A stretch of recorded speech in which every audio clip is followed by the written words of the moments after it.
All right, ready for you to take it away? Good morning, everybody, and welcome to this fabulous session on standing out from the crowd. My name is Rosalind Cox, and I'm going to be the MC for the next hour and a little bit. As always, I would like to begin by acknowledging the Kaurna people as the traditional owners of the lands that we are meeting on today, and we pay our respects to elders past and present. We acknowledge that their ongoing heritage and cultural beliefs are as important today as they ever have been. Of course, all four of our metro campuses are located on the lands of the Kaurna people. Our campus in Whyalla is located on the lands of the Bangala people, and our campus in Mount Gambier is located on the lands of the Boondik people. And we extend our acknowledgement to all of those traditional owners. But we don't just do our business on physical campuses, so wherever you are in this beautiful country of ours, we'd like to acknowledge the traditional owners and thank them for having us and allowing us to do our business on their land.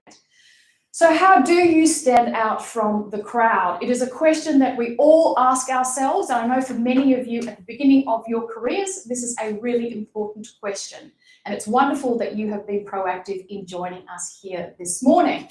We have got four wonderful speakers who are going to share their insights with you and give you some tips as to how you go forward. Now, we do have one student in the room with us, and I'd like to acknowledge Shangamithra for being with us here today, and to all of you out there for joining us on what in Adelaide certainly is a beautiful morning.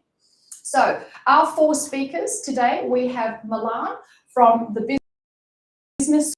We have Dixie from the Advertiser, from the Hospital Research Group, and Kristen from the university's Career Services team, and they are going to share their insights with you in a little while. But before we start, I have a little activity for all of you, as well as you, Shangamithra, in the room.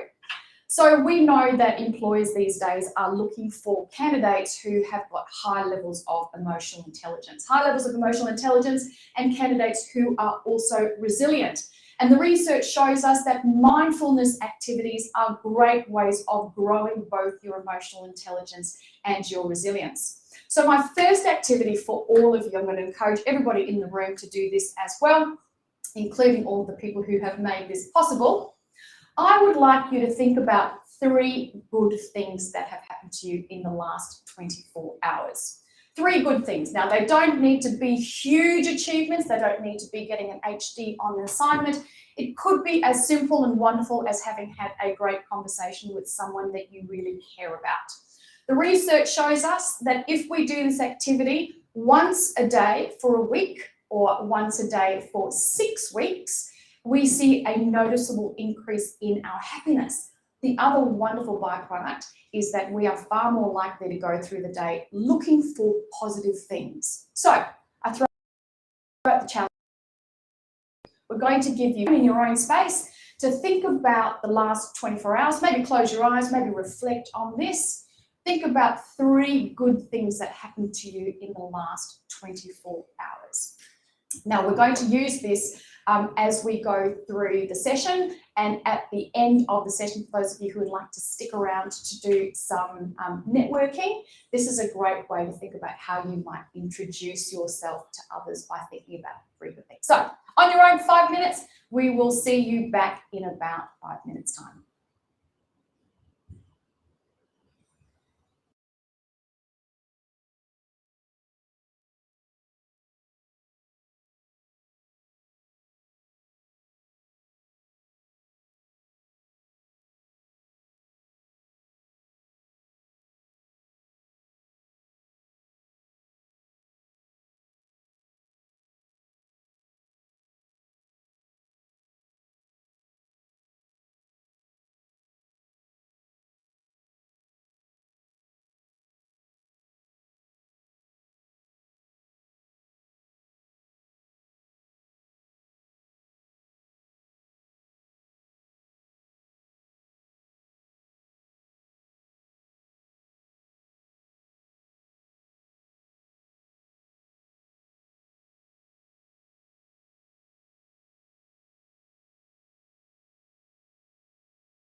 Okay, welcome back. I hope you found that positive activity. We know that I'll choose to do an activity like this at bedtime. It's a great time to actually reflect on your day and think about all of the positive things that happened.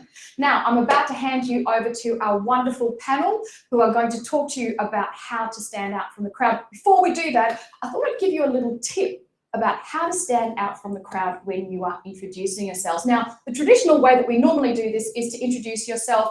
Hi, my name is Rosalind. I'm the Coordinator of Student Leadership at the University of South Australia. Do you want to know more about me?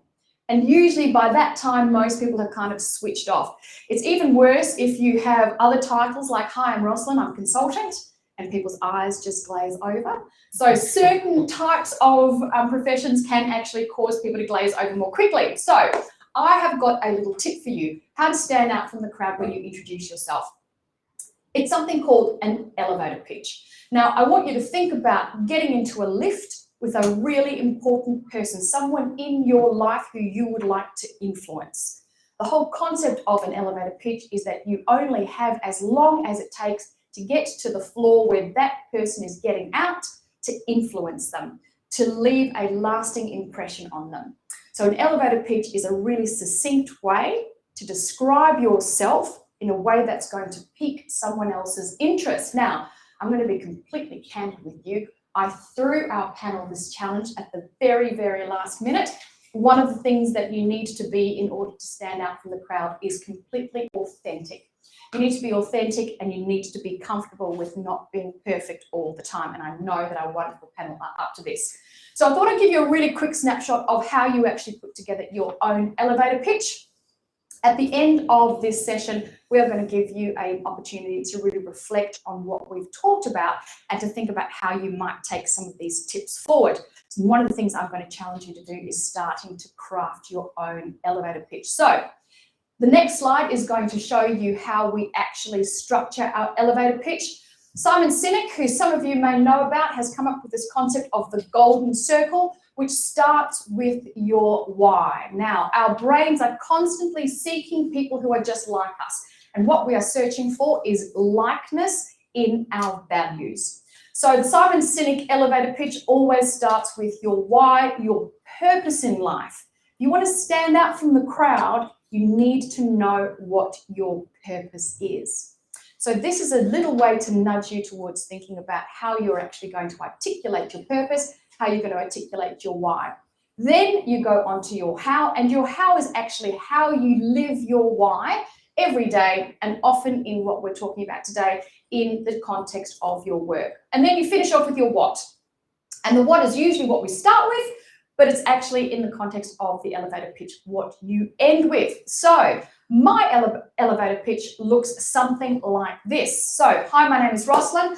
I'm incredibly passionate about people. I love helping to magnify or uncover strengths and potential and to illuminate the pathways available to them to use their strengths and realize their purpose. That's my why. That's my purpose in life. And those of you who know me, and there might be some people who have been to my workshops before, you know that this is how I talk all the time. I apply this into every aspect of my life.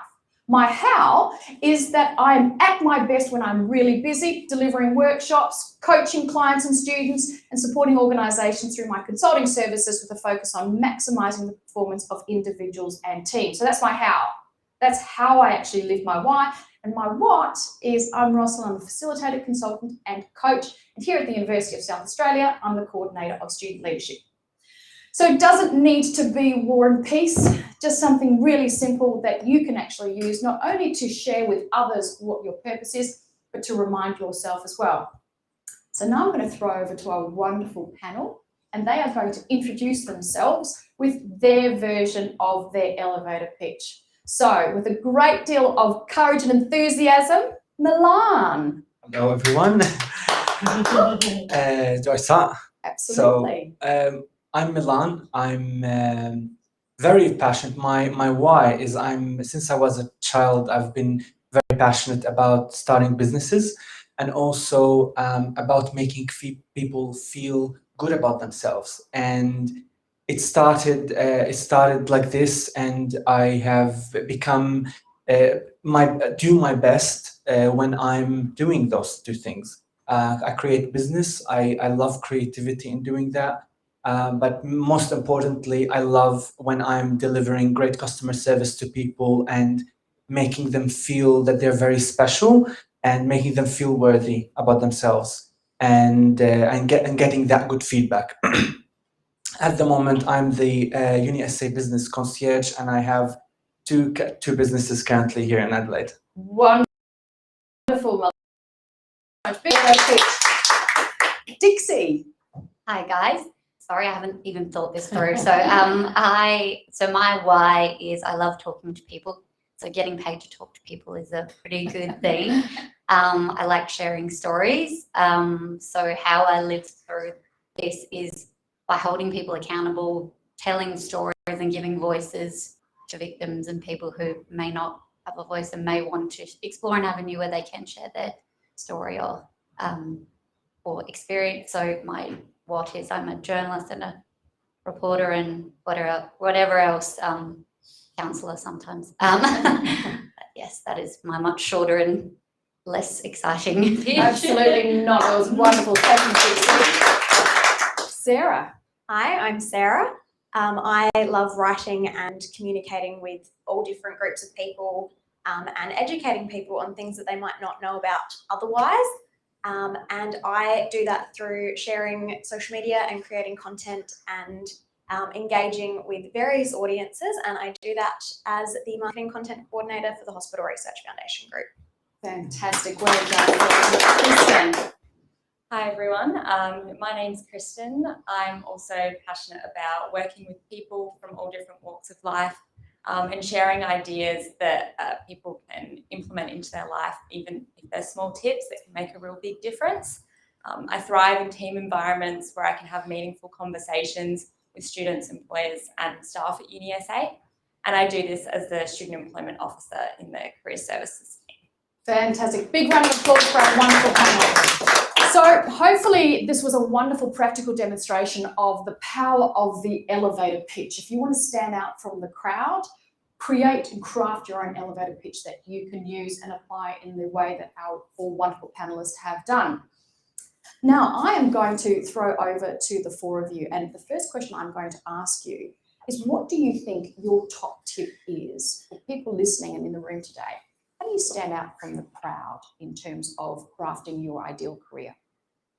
Ooh, loaded question.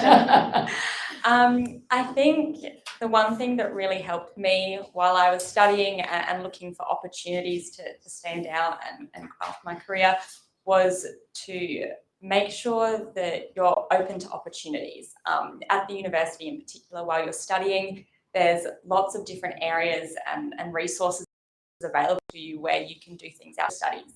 I think one of my top tips in my profile was to just say yes to every opportunity, and it's important to have conversations with people, ask questions. You learn a lot, so just keep your ears open and be open to meeting new people and new opportunities.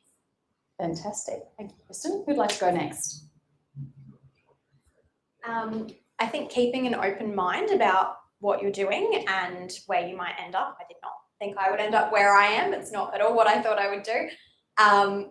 But yeah, I think doing that, and in terms of standing out, it's a bit, completely lost my train of thought, but it's, agreeing to try new things and saying like, I'm not 100% certain about it. I don't really know what I'm doing, but I'll give it a shot and I'll learn, and educating yourself in different ways as well. Like if you're looking at a certain career path and you're looking at the courses you're studying and these jobs and you're not sure if they 100% match up, do a little bit of extra stuff. Like there's plenty of free courses online. There is so much, like ridiculous amounts of information out there that you can arm yourself with, and like you can never have too much education. You're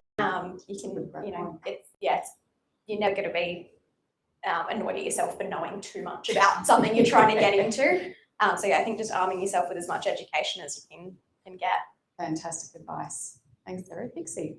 I think being an open mind to the fact that your first job or whatever your first opportunity is probably won't be what you want, to end up doing. I think just taking everything as a bit of a stepping stone, like, your first job probably won't be your dream ideal job, but just, you know, using that, and then maybe it'll lead you somewhere else.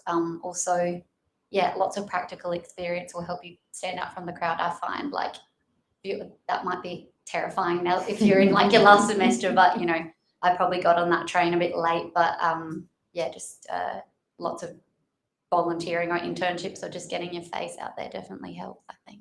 Fantastic. My own advice is you hear a lot about, you know, they ask you to follow your passion, and we hear it everywhere. I'm passionate, I'm passionate, I'm passionate, and you see a lot of people around you like this telling you this advice. I think the how to find your passion is so important. And the why is this my passion. I'm now 27 and I still haven't found mine properly. I do love a lot of things, but to call something your passion, you need to be really strongly want to do this for the rest of your life. My own advice for you as a student and professional now is to seek to be different. Seek to be different in different ways, and embrace that difference that you have.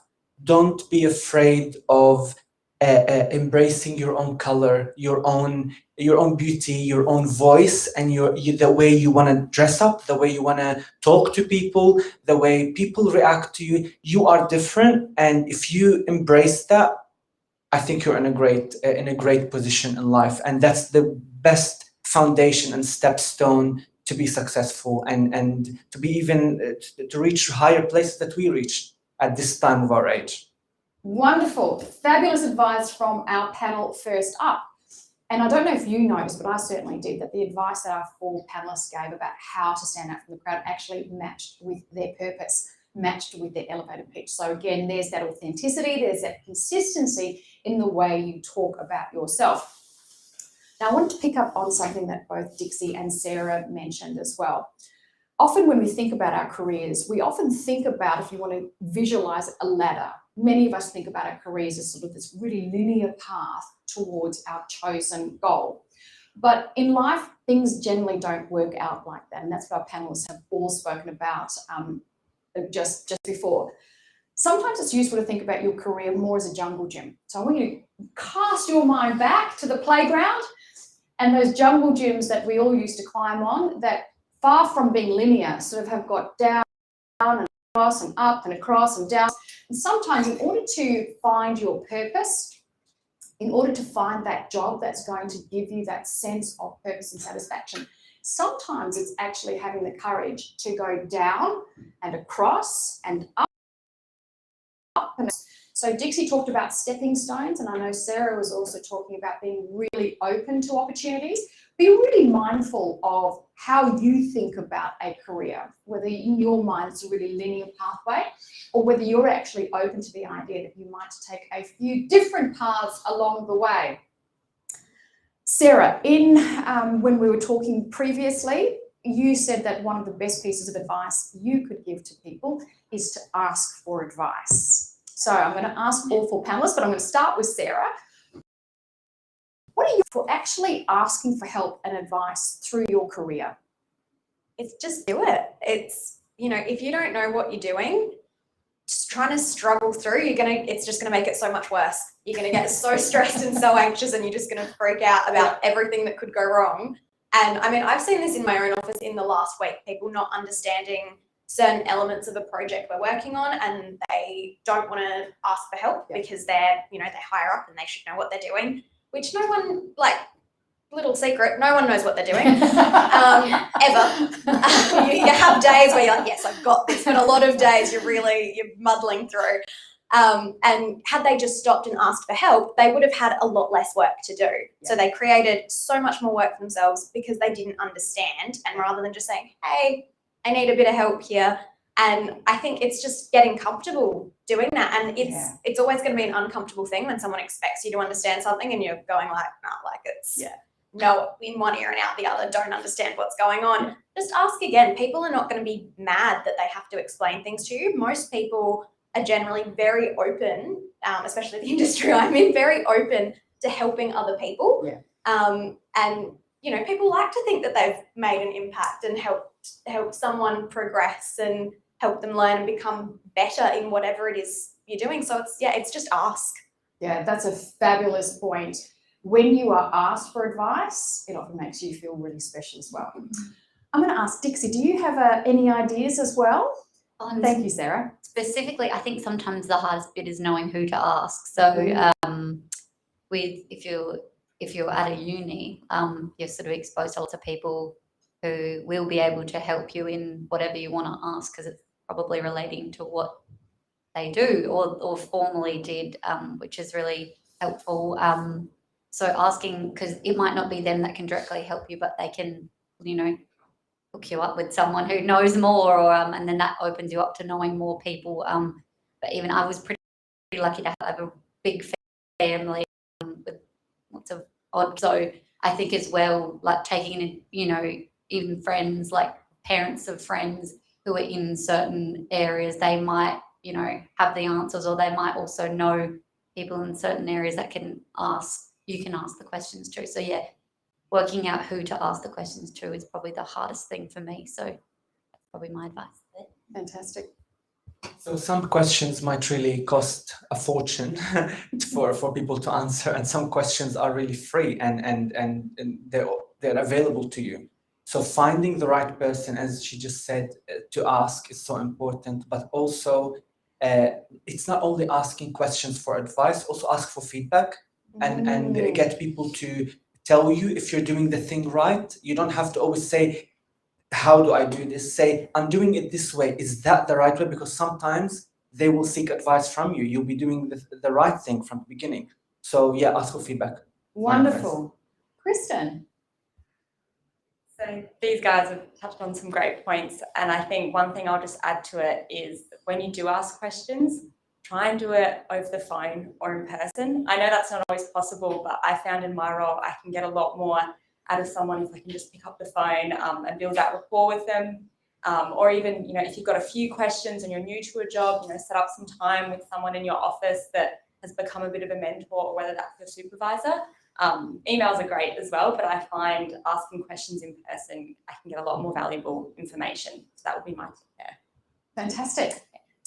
So something that I often encourage students to do through the workshops, and I know a couple of students in this room will have heard this before, I strongly encourage people to seek as many mentors and coaches for themselves throughout their lives. And different personalities are going to find this differently comfortable or uncomfortable, but I certainly know that throughout my career, I have kept an eye out on people, in my case in Adelaide, people who I have admired for one reason or another. And I've actually just reached out to them and asked them whether they'd have a cup of coffee with me.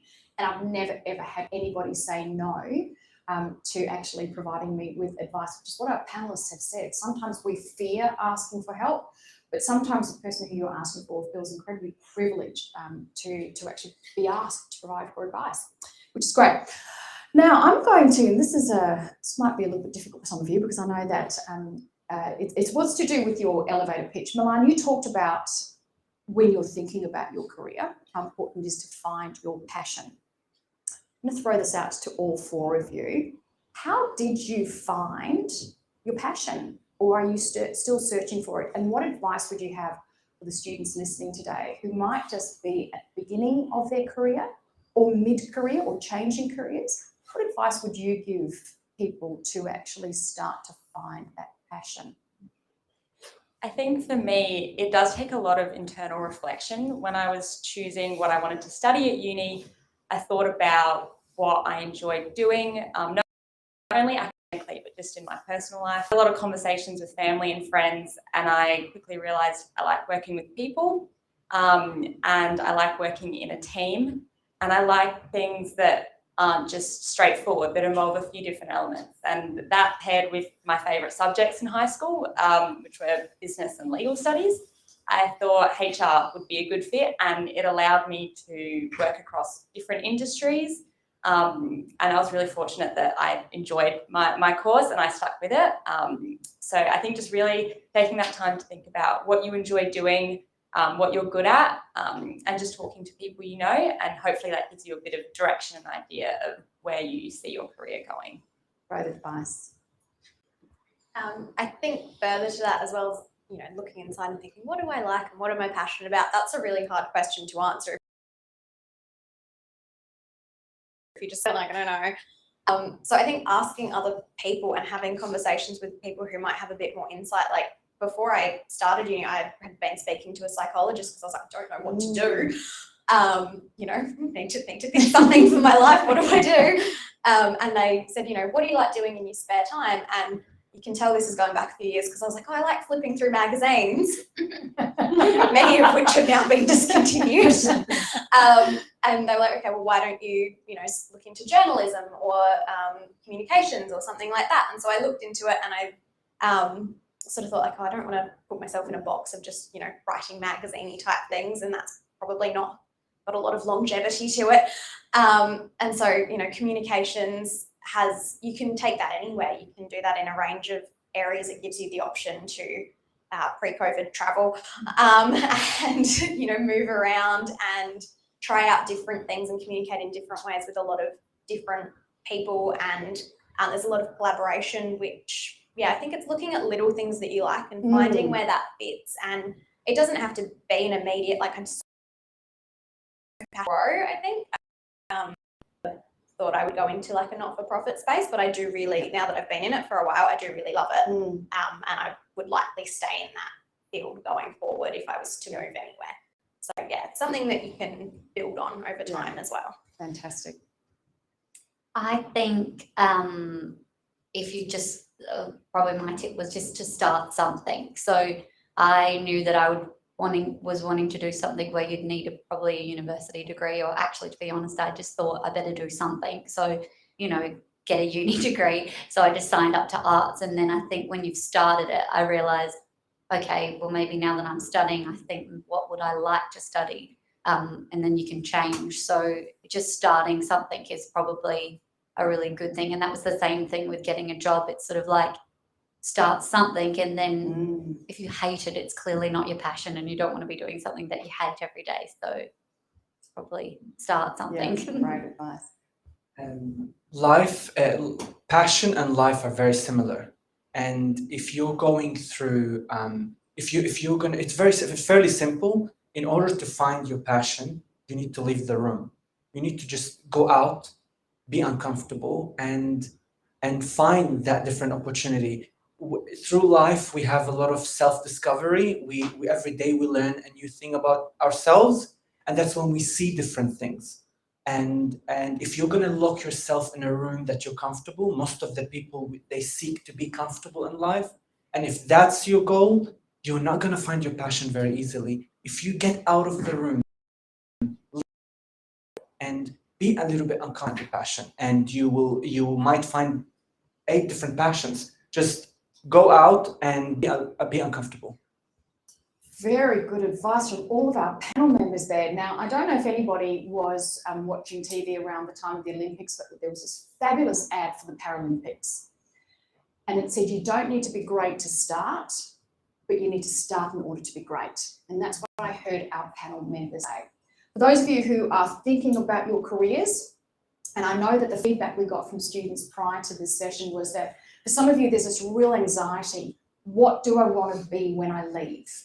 What I heard from the panels, and what I would certainly reiterate, is it's okay not to know right now what your passion is. It's okay not to know right now what the end goal is. And in fact, for some personality types, it's actually the journey that's going to be the most fulfilling part of that. What I also heard our panelists say is that you need to start trying. And I know for some of our students, the anxiety and the pressure that they feel to have the answers right now can actually be crippling. And sometimes that can actually be what's holding you back. So heed the advice that our panelists have given. First of all, acknowledge the anxiety, and there are lots of places that you can go. I think it was Sarah who said that she went to see a psychologist to think about what her passions are. People like Kristen are around at the university who can provide you with professional advice about careers. And there are lots of people in your sphere who you can tap into. I'd like to ask the panelists now about one of the activities, professional activities, that drives fear and loathing into the hearts and minds of most people, and that's networking. You've all mentioned the importance of networking. You've talked about the importance of networking in terms of finding out what your career passion is, seeking advice. What's your one tip for networking effectively? Acknowledging that out there, people who are listening have got different personality strengths, different levels of anxiety. I know that some people hate the idea of networking. My top tip is to think about your elevator pitch. Go in with something that you can actually talk about. The other wonderful piece of advice that I once heard many, many years ago, much like Sarah, I'm going to age myself here. There was an ad on a bus stop where they used to have printed ads, not these wonderful digital ads. And it was the Financial Review. And it was an ad that said, before you go to the party on Saturday night, make sure you read the Financial Review. And that was essentially saying, before you go to a networking event, you can guess which suburb this was in, Tracy.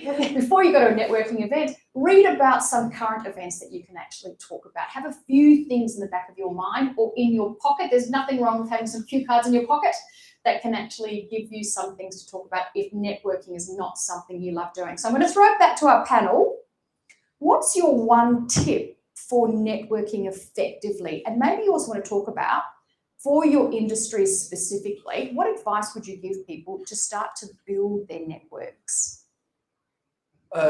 Look fresh. Like, honestly, I want to be, you guys are going to talk a lot about the great things that you need to talk to people. Shower, smell good. No one's going to tell you this advice. I'm being honest. Shower, smell good, brush your teeth, haircut is good. Wear something that is suitable for a networking event and smile and leave your phone at home. Get business cards too. Very short, sharp, succinct advice. Thank you, Milan. I don't like the word networking, to be honest, because when I was in uni, I was like, I'm not going to a networking event. Sorry, that sounds awful. Sorry, sorry guys. So I would say that looking back, you are networking though in what you do for your, those stepping stones. So if you don't think of it as networking, it's probably comes more naturally to you. So I think my networking in particular was when I would do internships, I would make sure that you would pay particular attention to someone maybe a little bit more senior in the building that you weren't annoying, who you got along well with, and then you can keep in contact with them. So at the internship, I sat in with the head of news and had a chat with them about how I went and left my details with them, and then checked in. Probably annoyed him very much, but would check in after I graduated, and I did the same thing with the advertiser, which is how I eventually ended up with my job. So just that more senior person who might not be your direct supervisor while you're there, but someone who can sort of watch over you as you're there. But sorry to say I hate networking, but just that specific event I wasn't very good at going to. I think, similar before, be uncomfortable. Very few people are really comfortable in a networking event. It's an uncomfortable environment. The nature of my role at work is because I do all of our social media, I am often farmed out to all of our events to go and cover what we're doing. And just talk to a variety of people. Like, it's good to talk to the senior people, but it's good to just chat to everyone. And, it's very easy to just, especially what I do, very easy to hang back on the side of the room and, stay behind your little camera and your phone and be like, oh no, I'm working, leave me alone. But just, chat to anyone, and as well, exchange business cards, follow them, connect on LinkedIn. If you're not on LinkedIn, start building your LinkedIn connections. It's very, very useful.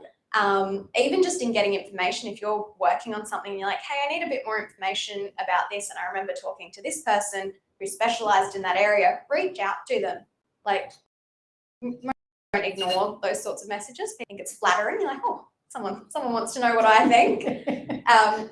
LinkedIn, which I remember I got told a lot at uni. Get LinkedIn, and we're all like, oh yeah, whatever, such a boring site. Actually, it's good. Lots of interesting articles. I'm not sure I have too much else more to add, but I suppose just smiling and being your authentic self actually goes a really long way.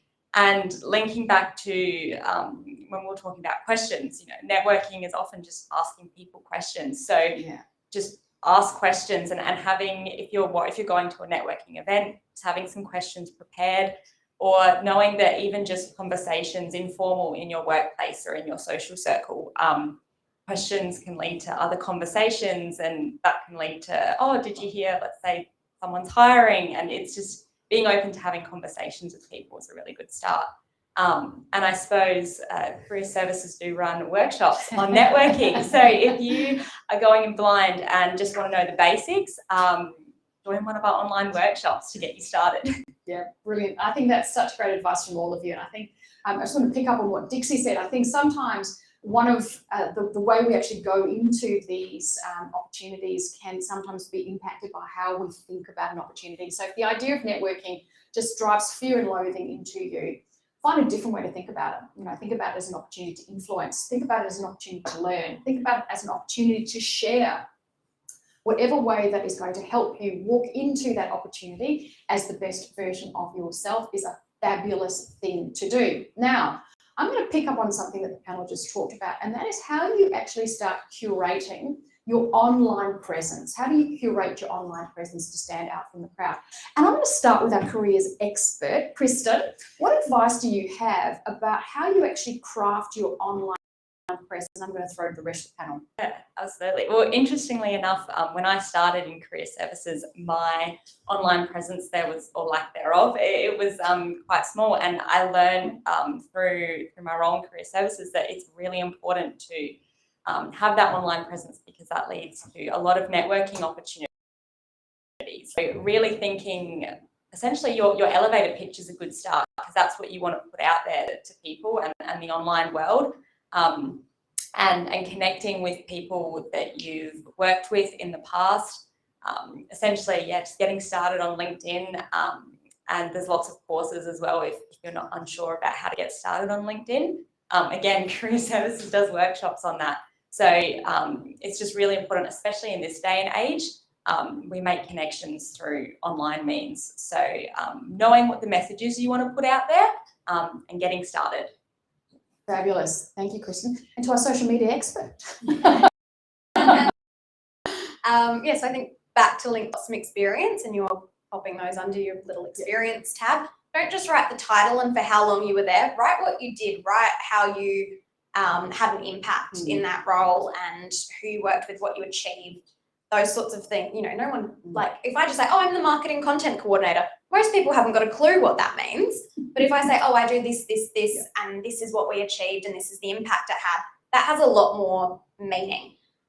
In terms of all your other social media, curate that a little bit, or have very, very strong privacy settings. I personally have my Facebook on private. I don't really use Facebook for anything other than work these days. But, it's a way that people can look you up. So you just want to have sort of your basic information there. I think, am I too old to say Instagram's still like a thing now? I don't know.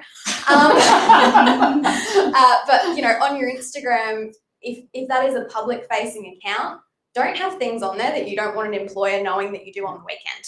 Like if you are, in a haze and half naked, that's not what an employer wants projected, because you are representing their brand. If you want to show that, very, very strong privacy settings, put it on a private account, be very strict about who you allow to follow you. Same goes for things like TikTok and anything else that's out there. Just be a bit cautious. Google yourself, check what comes up isn't terrible. It's always worth knowing what, that's what an employer's going to do. They're going to Google you. Yeah. And, if something comes up and they're like, oh, no, I don't want that person, just get rid of it. Very true. Very true. Yes, I was going to mention definitely privacy settings before you get the job. I think for me it's Twitter. I don't use LinkedIn really, to be honest. So if you're looking in I think this is specific to my job, but if you are looking for a job as a journalist, like start following people and start sharing things so that your employee can look you up and know that you're interested and informed in what you're going to do. That would have been my biggest thing. I wouldn't have known that before. And, when I got my job, I was told to, get Twitter and build your network. But if you've already started doing that, that shows some sort of, and it doesn't, I guess, specifically have to be journalism. You can, get on and start sharing things about, things you're interested in your career. I think, with social media, definitely privacy.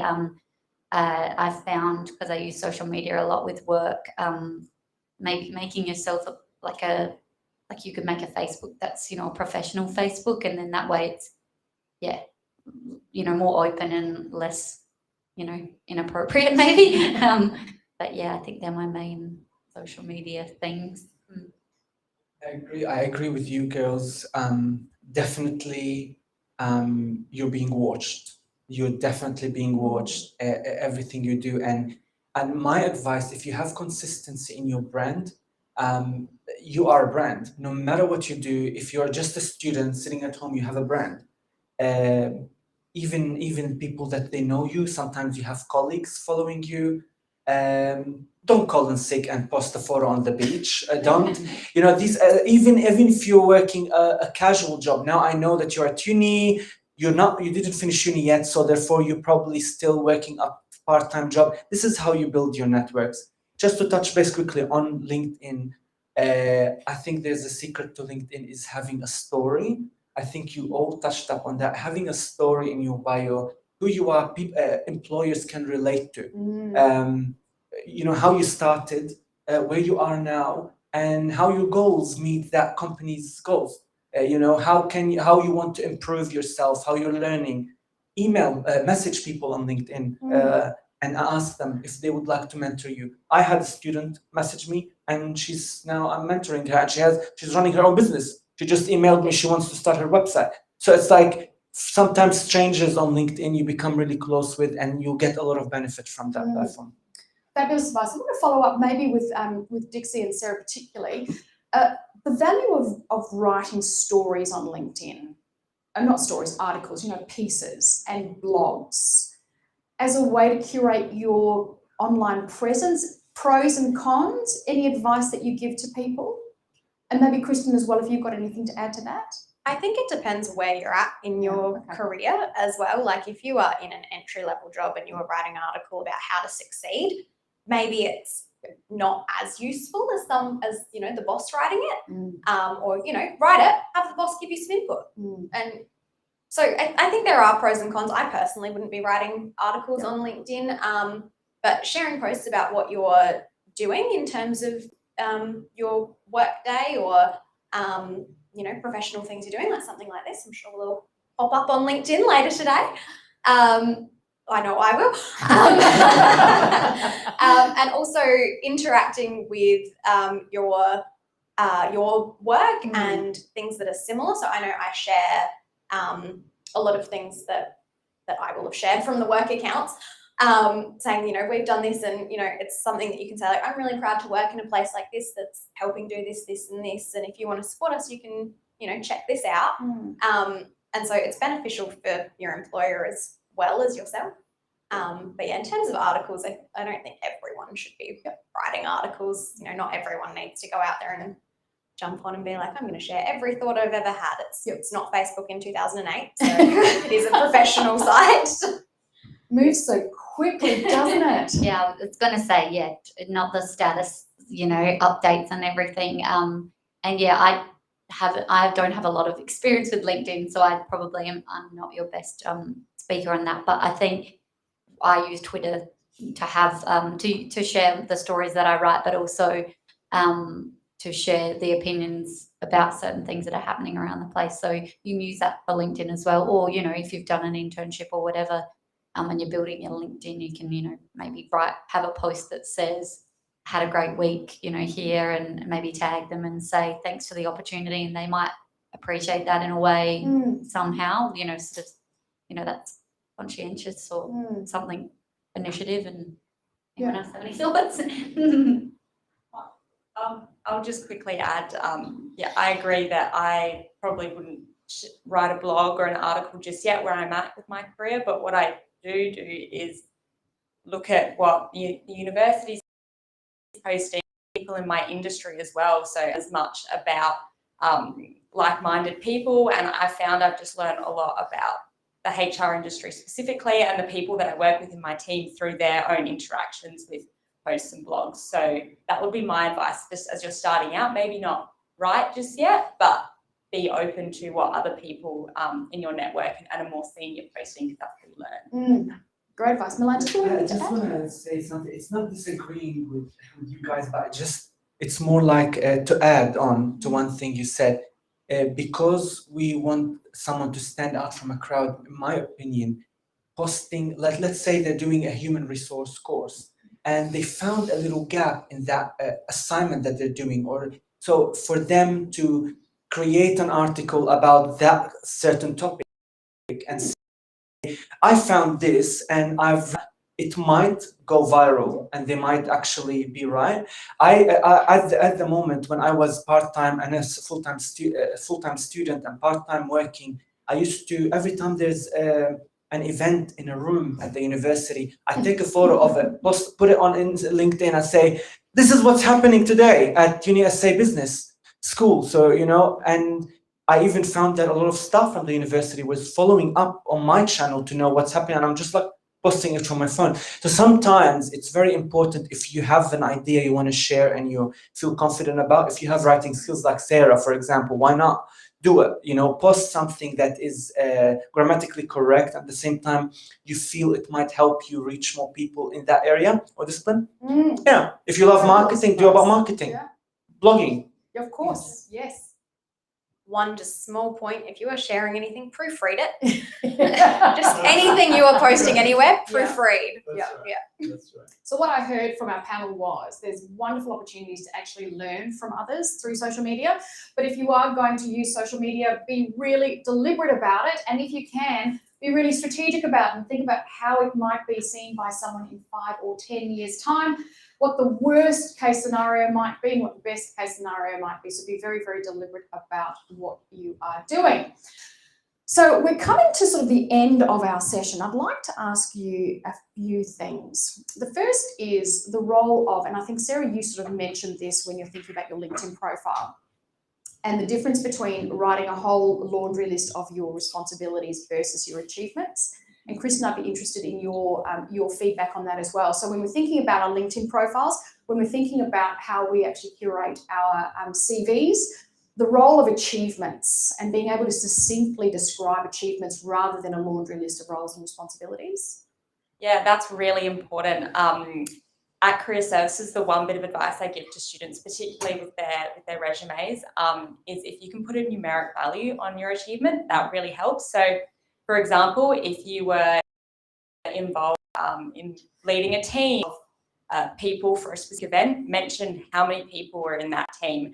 And if that led to a positive outcome, if there's a percentage increase or any way that you can put a numeric value so employers and other people reading those achievements lists, whether they're on your CV or on LinkedIn, can see the effect clearly. That really helps. That's my bit of advice there. And also it can be very easy to lose track of your achievements. So keeping a list when you do something and it's led to something good and it's been successful, write it down. I've been using OneNote quite a bit, and I've got a list of when I do something that I'm really proud of and it's led to something good, I just write it down. So I've got a list of things that I can pull from, and it really shows how far you've come as well. So that would be my advice there. Great advice. Yeah, I agree entirely. I don't know that I have anything else to add to that. It's much more tangible for someone. So like an example for mine, I can say, managed social media accounts for 10 brands. Or I can say, during my time managing social media accounts for these brands, I increased organic engagement by 73% from January to June of this year. Perfect. It's, it makes you sound a lot better. Yes. Even though it's the exact same thing. Yes. That's a really, really great tip there. Really, really good tip. So all of you out there, when you're thinking about CVs, when you're thinking about your LinkedIn profile, the more specific and achievement-oriented your content is, the easier it is for people to see what you have actually done. And also the use of language, isn't it? It's what I did rather than what the team did. And I know for some of you, that's a little bit uncomfortable. I totally acknowledge that. But what an employer wants to know is what you did, not what the team did. Dixie, did you have anything to add? Yeah, I was going to say certain things probably don't need to go on the resume. Like, me working at the gift shop for 6 months when I was 14 probably doesn't need to make it, but there are certain things, and even just, on a day-to-day when listing a massive list of everything is probably not necessary. Just, yeah, I'll agree, just those things that you've actually done to help. And that might be through volunteering. It doesn't have to be through a paid job. That is such a great piece of advice. And I know Shangamithra and Christy have both heard me talk about this. So a lot of our students don't necessarily have an opportunity to work and study. And there are a lot of students who have come straight out of school into uni and they don't have that much work experience. Please do not ever underestimate the value of your volunteering experience or the value of your extracurricular experience, whether it's been in a student club, whether it's been in a community organisation. If you can articulate to an employer what you achieved in those roles, in the same way as you might talk about what you achieved in work, in paid employment, it can be incredibly powerful to actually support your candidacy for a job. Milan. Well, I just want to, they covered all what I wanted to say, but first impression is so important. Just a little short story. I was in the convention center for a networking event. I looked at a big UniSA, like a slide, one slide, like the one you're seeing behind me or whatever. You have a slide. It summarizes what UniSA has done throughout the years. I asked the lady, the marketing assistant, how did they get that? And she told me, and I asked her how much was it to do this one, because we find it external. It was $1,000 for one slide. $1,000 for one slide, just one slide. And she's not gonna lie to me. We work together. $1,000 for one slide. What does that mean? That's the first impression. There's people are watching. The slide are going to be everywhere around people. That first impression, that showing a brand like the University of South Australia, this is you as well in the resume. That resume is showing your brand and showing who you are. Sometimes they have so many applications, they're looking so quickly. If you can stand out through that first page, you jump on Fiverr. They can help you create a good Fiverr, Upwork. They can help you create a great, like a cover for the resume. Just have something different. And also, as you said, don't put what you worked in McDonald's. Say, I worked in McDonald's. It's fine, because it shows that you've been hardworking at a young age. But don't put the task and I did chips and things. Like, just make sure you tidy it up as much as possible, because people don't want to read that. They want to read how you can help them in big things. Brilliant advice. I think we're just about out of time, aren't we? Okay, so the last question I'm going to ask, well, it's the penultimate question I'm going to ask them. Top tips for interviews. How do you stand out from the crowd in an interview? Be daring. Don't be afraid of what's going to happen. I don't have time to share a story, but be daring and don't be afraid of the panel. Sometimes I had interviews with 7 people all looking at me, and I needed to speak out loud, talk about my strengths and weaknesses, prepare, but don't be scared. It's not the end of the world if you don't get it. Do you have a story that you're not holding back? I have a little story. Go on. Okay, so how I secured my current job right now.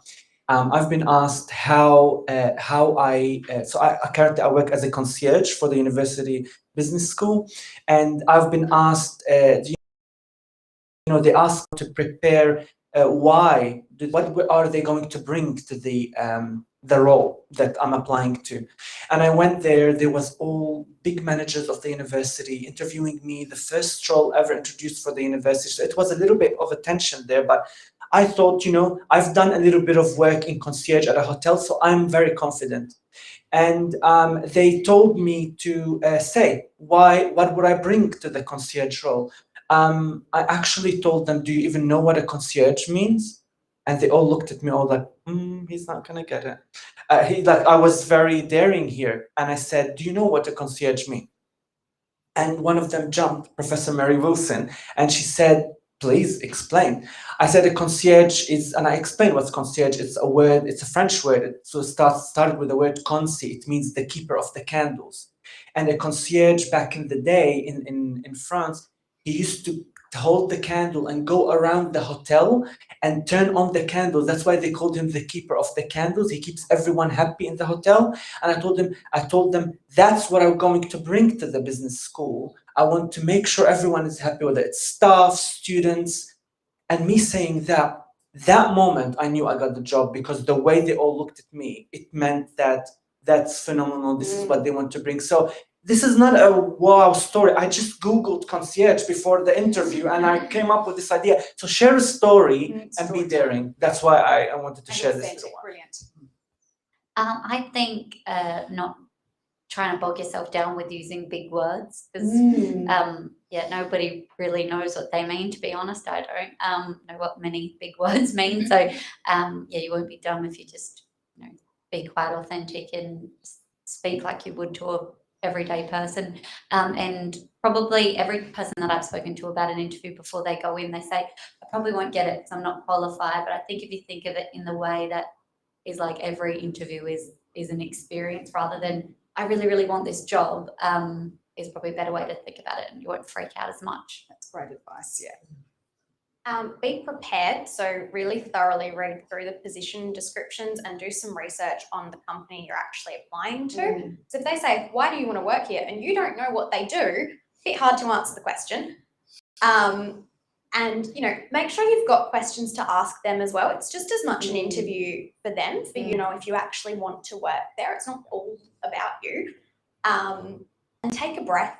Like it's not, that's great advice. It's not the end of the world if it doesn't go fantastically. Not every interview is going to go well, but actually just pausing and taking a breath. If you feel like you're getting a bit shaky, it's because you need more oxygen.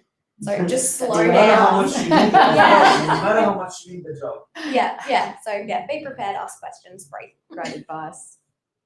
Yeah, definitely. My first tip is research the company, know the position description, know the values of the organisation, because that's their driving force. And, if you can relate that to your personal life and why you want to work with them, I think that's really, it shows your character and that you would be a good fit. Essentially, you want to see if you're going to be a good fit. So any way that you do this is how you're going to hopefully succeed. And also just having some really good examples that show how you could do the position well. So if one of the core criteria is being able to organise your time effectively and manage competing deadlines and timeframes, think of an example so you can bring that to the table because they'll be basing the interview off the position description. So just having some really core examples. You might have heard of the STAR technique. Not every interview uses this kind of style of questioning, but it's about situation, task, action, and result. So giving a very clear example of how you saw something through and your involvement in it. So prepare and know how you can fit into the position and the company. That's fabulous advice from our panel. Now, I'm going to give you a little bit of heads up. The last question I'm going to ask you is your proudest moment in your career so far. So that's what I'm going to ask you. So we're just about at the end of our time together. I just wanted to pick up on what the panel were talking about in terms of how you prepare for the interview. I think Kristen really wrapped it up really nicely, is these days employers are looking for a demonstration of what you have done, not what you would do. It's really easy for most of us to prepare for an interview by Googling all of the latest how-tos in a particular industry and to front up to an interview and say, this is what you would do. It costs about 100% of the salary of someone in your position who is university educated to replace you after 12 months in the role. 100%. And that is lost wages, that is lost training, that's all of the cost of recruitment. So employers are looking really seriously at who they employ. Preparing for your interview, make sure that your purpose statement fits the culture and the values of the organisation you're going to work for. These days, that's what employers are looking for. Looking for values fit. Being prepared to actually talk about your experience. And this is where some of the programs that we offer at the university are really, really important. Through the UniSA and the Aspire Award, we have got a whole lot of workshops that are available to you, where you can actually learn some of the skills and competencies that our panel have spoken about today. There are careers workshops. There is a plethora of careers workshops. A lot of them are online as well. So for those of you who might not be physically on campus, that is not a deterrent to you actually attending the careers workshops. There are counselling workshops to get you to think about. I know some of you talked about time management and procrastination and your own well-being and how you reflect. Our panel talked about the importance of reflecting. Reflecting is incredibly important. If you want to stand out from the crowd, you need to know yourself. and as a couple of our panel members have spoken about, reflection is absolutely critical to be able to do that. So we have had such an amazing opportunity to hear from 4 inspiring individuals. I think you will agree, and I thank you all for your contribution today. It's been really, really valuable. Now, the reason I've asked the panel to talk about their proudest moment is because I was an interview many years ago, and I was asked to share the proudest moment in my career. And it's not something I'd ever prepared for in a job interview. But I was really impressed. I didn't end up getting the job, and it was for very, very good reasons. It wasn't a good fit for me, but I was super impressed that they actually asked me what my proudest moment was. So I'm going to throw back to the panel. Maybe we'll start with you, Kristen. What's my proudest moment? I used to be State Manager of Reconciliation South Australia, and I had the great honour, and I genuinely mean it was one of the most extraordinary privileges, to be part of the curation and building of the very, very first Aboriginal and Torres Strait Islander War Memorial, the first of its kind dedicated only to Aboriginal and Torres Strait Islander people.